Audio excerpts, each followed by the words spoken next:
Queensland Raceway looking absolutely magnificent. A little bit of cloud cover starting to come over now. But Steve, it's been a beautiful morning.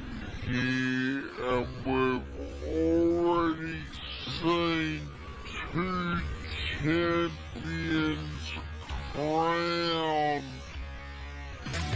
We will see another one guaranteed in this race because it is the final race for the Superbike Masters of the weekend and also the season. Let's have a look at that starting grid. It is Jack Passfield who leads the championship. He will start from pole position ahead of the local man, Ashley Woolford, on board his Suzuki.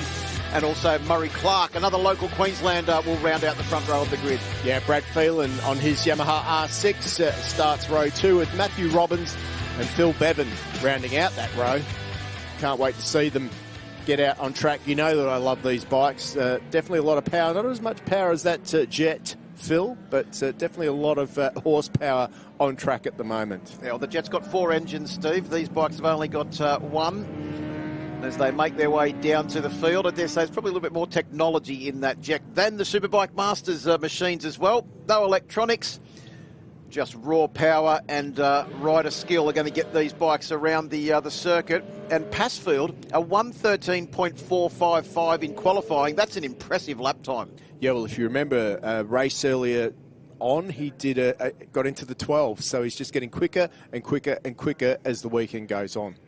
I think you did say there's probably a little bit more left in the bike as well as they further develop it.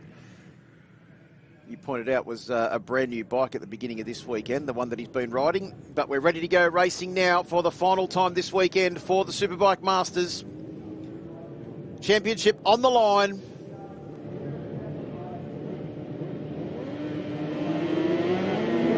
Superbike Masters are go, and it is a good start from Passfield. Look at that, he's already blitzed them as he makes his way down towards SW Motec corner, and no surprise to see the evergreen Murray Clark also getting a good jump off the line. But the lighter weight and more nimble nature of the Suzuki JSX-R 750 sweeps around the outside of the evergreen Murray Clark, and Ashley Woolford makes his way up into second position early on. Yeah, it doesn't take him long to get into that second position. The Suzuki definitely nimble around the corners, but Jack Passfield's Yamaha FZR 1000 has got a lot of mumbo. Keep an eye on the little blue bike there too. That's the Yamaha R6, a 600 from back in the day with Phil Bevan riding it. Brad Phelan riding it at the moment. That's a Period 7 Supersport machine. That's the very first incarnation of the Yamaha YZF R6, a machine that went on to dominate Supersport grids, not only here in Australia, but around the world for, well, probably the next 20-odd years. It certainly did. I remember, I forget the name of the Toykert and Jörg Toykert. Jörg Toykert and his teammate Kellner Christian Kellner about to win the first World Championship, and they took each other out and missed out. So that's my memory of that bike. Of course, that bike was also ridden by Kev Curtin in the World Championships as well. As we look at the machines come across the line, as we mentioned earlier on today, there's bike number 88, John Burns, on board his C-model Kawasaki ZX-9, the bike that Marty Craggle rode in the 1998 Production Superbike Championship. Yep, renowned not for its handling, but for its outright horsepower. It was one of the most powerful bikes of the day in the class that we had back then, which was Production Superbike, I believe. It was definitely the fastest, but maybe not the best handling. Well, it also was giving away 100 cc's to most of the bikes as well, being only 899 cc's. Now, there's another bike, the JSX-R 750, the T model, the one that was first released in 1996. Another bike that punched well and truly above its weight. And you were saying this morning, Steve, that it was the first Suzuki that you actually really enjoyed riding. Well, it was. I mean, I had a long period of Suzukis where I rode the RR air-cooled model. This is the first, well, they made the WN, which was a water-cooled bike, but it was still in the old-style chassis, which didn't handle that great. But with this bike, they got a brand-new water-cooled 750 engine with a brand-new beam-style chassis. You can see it there, a copy of like what Yamaha had been doing, and the bike all of a sudden started to handle unbelievable, and the results came easy at that point. Also, Phil Allen on board bike number 35, started from the back of the grid, is already up into fourth position. That's one place better than what he did earlier on in the race today, where he had to try and find his way past the very pesky Brad Phelan that was doing great lap times on board the Yamaha YZF R6. Steve Harley out there on his Bermuda as well. Good to see him. That's a beautiful bike, the Bermuda. An Italian-made machine, a specialist. Well, Bermuda is still around now, competing in the World Superbike Championship, the specialist frame manufacturer that has a history of putting other brands' engines in their delectable hand-built chassis. I forget what sort of motor they've got in the latest one, Phil. What is it again? It's a Kawasaki, Steve, just in case you were wondering. Rightio.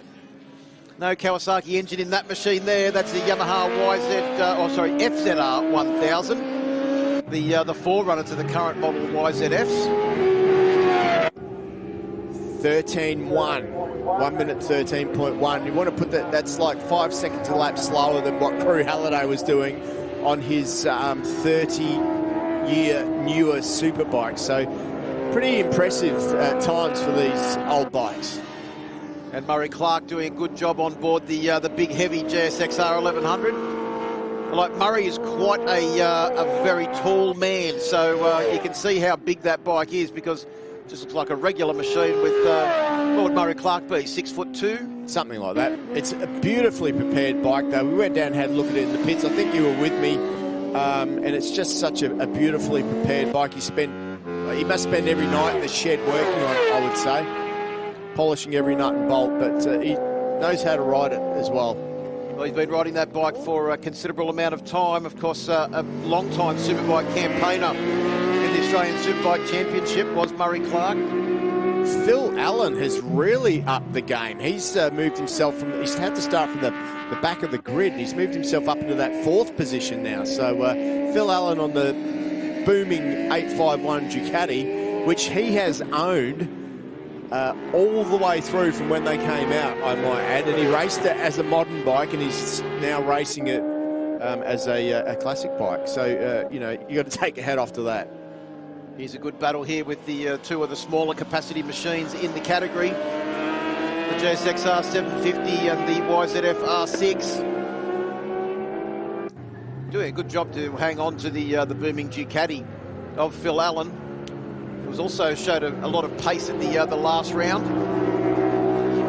2/3 race distance, and Jack Passfield, holding down a lead of 6.4 seconds, is on track to be crowned Superbike Masters champion for 2026. Yeah, it's hard to miss that booming Ducati V-twin noise, isn't it? Down that big back straight. Just out of interest, if you're wondering what sort of top speeds these bikes do, 220 for the Big Duke, we just heard booming there. Phil Bevan on his Honda 207 on his RC30. Yeah, Jack Passfield on the 1000 Yamahas 240. The fastest bike out there is Murray Clark. He's 242 on his 1100 Suzuki. Also to the Bermuda, getting over 200 kilometres an hour. In fact, the only rider not getting over 200 kilometres an hour was Jason Dawson on his Suzuki. But no one can get near this man here on the final lap. On track to be crowned Superbike Masters champion, outright champion for the Superbike Masters and class winner in the Period 6 Formula 1300 category. Been a sensational year from Jack Passfield. Yeah, I don't think he's made a mistake. I mean, they've had a couple of issues, mechanical issues, but Stuart Woodbury's dealt with them and put him in this position to win the championship. So he's going to be a deserved winner when he crosses that line. He's only got to get himself through Ducati corner to crown himself as a champion. Well, he's looked fast and smooth all weekend, has Jack Passfield, and that has continued on into the final race of the season. As he comes out of the final corner and heads towards the start-finish line, Jack Passfield takes the win, and he takes the Superbike Masters Championship for 2026. Congratulations to Jack and the team. Ashley Wolford will take second position and the Period 7 Superbike category championship. And across the line, Murray Clark will take another podium. He's racked up so many podiums this year, has Murray Clark. He'll also be well placed in the Period 6 Formula 1300 category. Oh, as the little R6 makes a last corner challenge to the booming Ducati, but can't quite find a way past. He's not going to win a drag race to the line. Phil Allen will take that one, and fourth position with it. Brad Phelan in fifth. Matthew Robbins will round out your top six. What a race, Phil. It's always good to see all of those different bikes out there. The crowd love walking around the pits and seeing them as well. And you've got to take your hat off to Jack Passfield, who won that P6F13 championship. Ashley Woodford in that second spot, who's won the P7SB championship. Murray Clark in third. Phil Allen in fourth. And Brad Phelan in fifth on his Yamaha. Yeah, Matthew Robbins finished in sixth position. Steve Harley in seventh on board bike number 75. John Burns in eighth. Phil Bevan in ninth. And Jason Dawson rounds out your top 10. Good crowd in here at Queensland Raceway to take in the racing action for the final round of the Penrite ASBK presented by Pirelli Ford 2026. And there is your Superbike Masters Championship points, the final championship points. Jack Passfield, your champion, on 140. Ashley Woolford on 130 in second. And Murray Clark rounds out your top three with Matthew Robbins in fourth and Phil Allen in fifth. Yeah, Phil Bevan there on the beautiful RC30 in sixth. Seventh is John Burns on that Kawasaki. But here comes the man of the moment on the number 89 machine. What a brilliant ride. What a brilliant weekend he's had so far.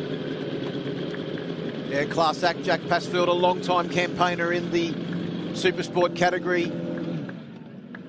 Now solely riding the FZR 1000 in the historic championships. Murray Clark back in there on board bike number 36 as well. And what about Ashley Woolford, the riding instructor from Queensland? He's had a very strong year all year, punching in amongst the much bigger CC machines on his Suzuki GSX-R 750. Definitely proven he knows how to ride, I would say. Those two riders have made their way back to the podium.